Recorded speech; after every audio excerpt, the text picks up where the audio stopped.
Video like जरूर कर लीजिए और ऐसे वीडियो लगातार फ्री में पाने के लिए चैनल को तुरंत सब्सक्राइब कर लीजिए और बेल आइकन को जरूर टैप कर लीजिए ताकि आगे भी सारे वीडियो आपको मिलते रहे। यूट्यूब में फॉलो करते हैं तो प्लीज ये वाला टेलीग्राम चैनल जरूर ज्वाइन करिएगा, सारे नोटिफिकेशन सारे अपडेट यहीं पे आते हैं, ध्यान रखिए। नमस्कार दोस्तों, आप सभी का स्वागत है स्टडी फॉर एग्जाम्स में। दोस्तों, यह है उत्तर प्रदेश स्पेशल सीरीज का जो है दूसरा वीडियो है। आइए हम लोग कुछ प्रश्न देखते हैं आज। यहाँ पर सूची एक को सूची 200 मिलान करना है।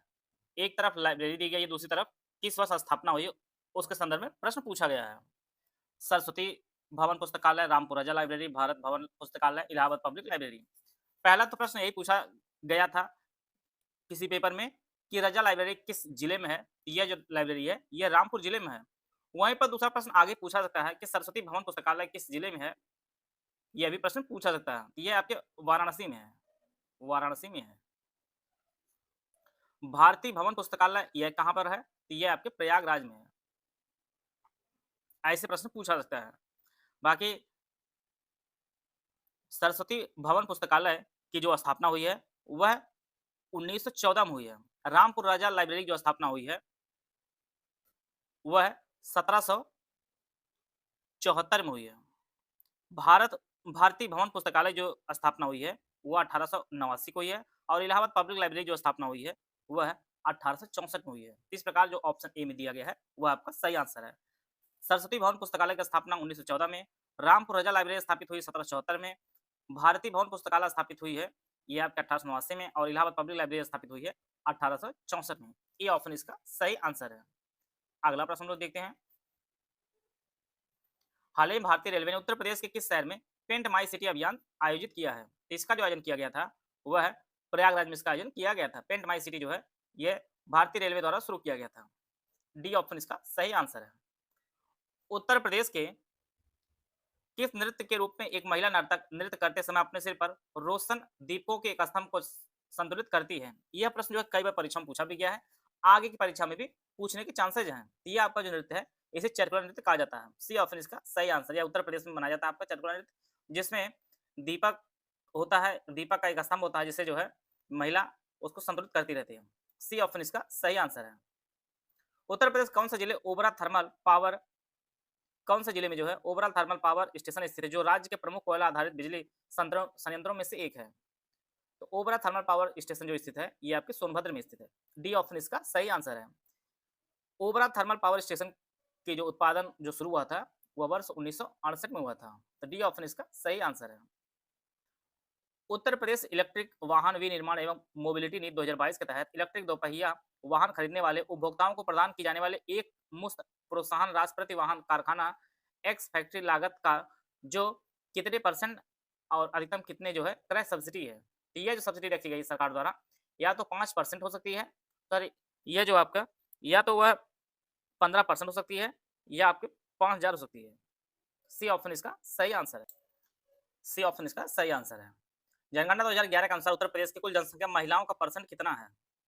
तो 2011 की जनगणना के अनुसार जो है उत्तर प्रदेश में कुल जनसंख्या महिलाओं का जो परसेंट है वह 27.71% है।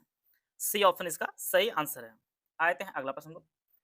बनास घराने की प्रसिद्ध ठुमरी टप्पा गायक गायिका थी। तो यह जो है इनका नाम रसूलन बाई जी था। रसूलन बाई जो है यह बनास घराने की प्रसिद्ध ठुमरी और टप्पा गायिका थी। ए ऑप्शन इसका सही आंसर है। इनका जन्म जो हुआ था वह मिर्जापुर में हुआ था और यह जो है बनास घराने की थी। ए ऑप्शन इसका सही आंसर है। वर्तमान में उत्तर प्रदेश से राज्यसभा सीटों की कुल संख्या कितनी है। तो उत्तर प्रदेश राज्यसभा जो सीटों की संख्या है वो टोटल जो है 31 है। इसमें ऑप्शन में कोई नहीं दिया गया है, इसलिए उपयुक्त में से कोई नहीं आंसर सही होगा। तो इसका जो ऑप्शन ई है वो आपका सही आंसर है। लोकसभा के उत्तर प्रदेश में 80 सीटें हैं और राज्यसभा टोटल 31 सीटें हैं। ई ऑप्शन इसका सही आंसर है।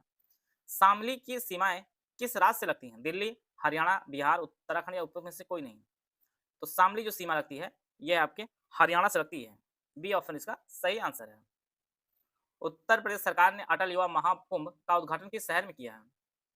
तो उत्तर प्रदेश सरकार ने अटल युवा महाकुंभ का जो उद्घाटन है यह आपके उत्तर प्रदेश राजधानी लखनऊ में उद्घाटन किया है। सी ऑप्शन इसका सही आंसर है।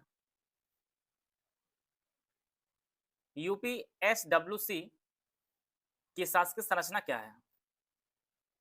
तो यह जो है केंद्र और राज्य सरकारों द्वारा संयुक्त रूप से प्रबंधित है। और यह जो है उत्तर प्रदेश राज्य भंडारण निगम, इसे हिंदी में आप समझेंगे। सी ऑप्शन इसका सही आंसर है। यहाँ पे गलत जोड़ा पहचानना है। बांध के संदर्भ में दिया गया है मुडरपुर बांध सोनभद्र, पीली बांध बिजनौर, लहचुरा बांध झांसी, जामनी बांध ललितपुर, उपरोक्त में से कोई नहीं। तो यहाँ पर जो सभी जोड़े हैं वो सुमेलित हैं। मुडरपुर बांध सोनभद्र में है, पीली बांध बिजनौर में है, लहचुरा बांध झांसी में है, जामनी बांध ललितपुर में है। तो कोई भी गलत जोड़ा नहीं, इसलिए ऑप्शन ई इसका सही आंसर होगा। उत्तर प्रदेश पर्यटन नीति 2022 के अनुसार महाभारत सर्किट के अंतर्गत आने वाले स्थानों वाले विकल्प की पहचान कीजिए। ऑप्शन आप लोग पढ़ लीजिए। तो इसका जो सही आंसर है वह ऑप्शन सी इसका सही है। मथुरा, गोंडा, प्रयागराज, कौशाम्बी जो है यह है महाभारत सर्किट के अंतर्गत आते हैं। महाभारत सर्किट के अंतर्गत आपका हस्तिनापुर, काम्पिल, आइछत्र, बरनवा, मथुरा, कौशाम्बी, गोंडा, लाक्षागृह, हंडिया जो प्रयागराज में है, कीचकवध स्थल हमीरपुर और बिदुरकुटी जो बिजनौर में स्थित है, ये सभी जो आपके महाभारत सर्किट के अंतर्गत आते हैं। सी ऑप्शन इसका सही आंसर है। यहाँ से पीवाईक्यू कराने के सिर्फ आपको यही पर्पज है हमारा कि जिससे आपको पता चले कौन कौन से टॉपिक आयोग पूछ रहा है। आप देख रहे होंगे जिले डाटा है, योजना है, नीतियां हैं, करंट अफेयर है, फिर आपका स्टैटिक पोर्शन है। आप 20 में से 15 तक स्कोर तभी कर पाएंगे जब आप इन सब टॉपिकों को करेंगे। अब जैसे सर्किट को लिए हमने यहाँ बता दिया है, फिर इसके अलावा आप जितने भी सर्किट हैं, चाहे पर्यटन सर्किट है, चाहे बौद्ध सर्किट है, चाहे जैन सर्किट है, चाहे महाभारत सर्किट है, चाहे रामायण सर्किट है, चाहे बौद्ध सर्किट, मतलब जितनी भी चीजें हैं सभी आप इसे उसको नोट करके अपने जो नोट्स है उसको नोट कर लीजिए। उसमें 21 मई 2026 को लेखपाल के पेपर के लिए उत्तर प्रदेश लेखपाल 2025 कंप्लीट स्टेटमेंट और टेस्ट सीरीज का बैच हमारा शुरू किया गया है। यह दोनों भाषा में आपको उपलब्ध होगा। इसकी जो एक्चुअल फीस 999 फीस है और इसमें आप ज्ञान सर कूपन कोड यूज करेंगे तो आपको 50% डिस्काउंट मिलेगा। तो 499 फीस पे करके जो है आप इस बैच से जुड़ सकते हैं। यह कोर्स आपको जो है ज्ञान सर एजुकेशन ऐप पर उपलब्ध है। संदर्भ में यहाँ स्टेटमेंट दिया गया, यह महिला सशक्तिकरण के लिए एक पहल है। इसमें सुरक्षा, संरक्षा, आत्मरक्षा, प्रशिक्षण और उद्यमिता विकास पर 10 दिवसीय संयुक्त कार्यक्रम शामिल है। यह 2024 प्रारंभ किया गया था। यह महिला और बाल विभाग द्वारा संचालित किया जाता है। इसमें 60 दिवसीय स्वरोजगार कौशल उन्मुख भी शामिल है। तो यहाँ पर सभी जो स्टेटमेंट आपके सही है, यह महिला सशक्तिकरण के लिए पहल है। सुरक्षा, संरक्षा, आत्मरक्षा, प्रशिक्षण और उद्यमिता विकास पर 10 दिवसीय संयुक्त कार्यक्रम शामिल है। यह जो शुरू किया गया था 2020 में शुरू किया गया था, 2024 में 2020 में। बाकी यह महिला बाल विकास द्वारा शुरू किया जाता है, विभाग द्वारा। और 60 दिवसीय स्वरोजगार कौशल उन्मुख प्रशिक्षण भी शामिल है। तो सभी स्टेटमेंट सही है। इसके अलावा जो तीसरा स्टेटमेंट है वो 2020 में शुरू किया गया, 24 में शुरू किया गया और 2025 में जो है इसका 5वां जो संस्करण है वह शुरू किया गया है। 5वां संस्करण 2025 में शुरू किया गया है। यह भी आप लोग नोट कर लीजिएगा, आगे परीक्षा के लिए उपयोगी होगा। यूपीएसआरएलएम ने रिस्क रिडर्सल फंड के तहत SC/ST की आरक्षित सदस्यों के लिए का प्रावधान है। यह जो प्रावधान किया गया है 2250 रुपए SC/ST आरक्षित सदस्यों को प्रावधान किया गया है। बी ऑप्शन इसका सही आंसर है।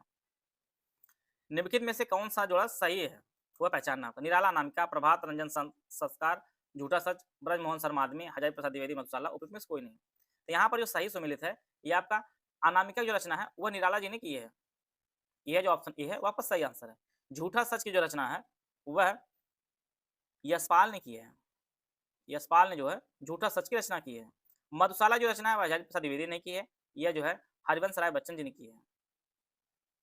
मधुशाला, मधुकलश, ये सभी रचना जो आपके हरिवंश राय बच्चन जी ने की है। ये ऑप्शन इसका सही आंसर है।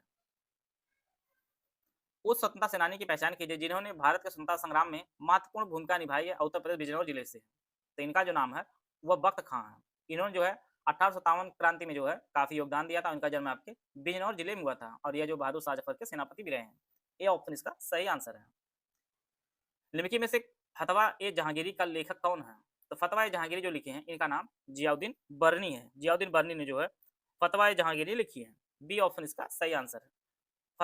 फतवा ए जहांदारी जो रचना है यह है जियाउद्दीन बर्नी ने लिखी है। बी ऑप्शन इसका सही आंसर है। कौन सा जोड़ा गलत है उसको आप पहचानना है।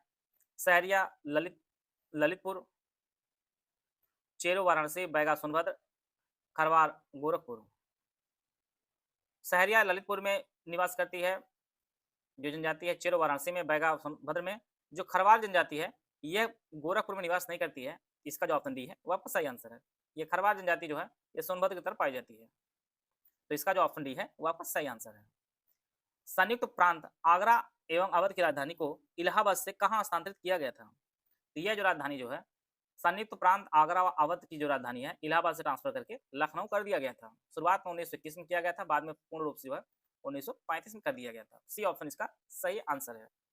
तो इस प्रकार जो है हम लोग 20 जो यूपी जी के प्रश्न थे उनको कवर कर लिए हैं। आशा है आप सभी को बहुत कुछ जानने को मिला होगा। मिलते हैं स्टूडेंट, तब तक जय हिंद, जय भारत।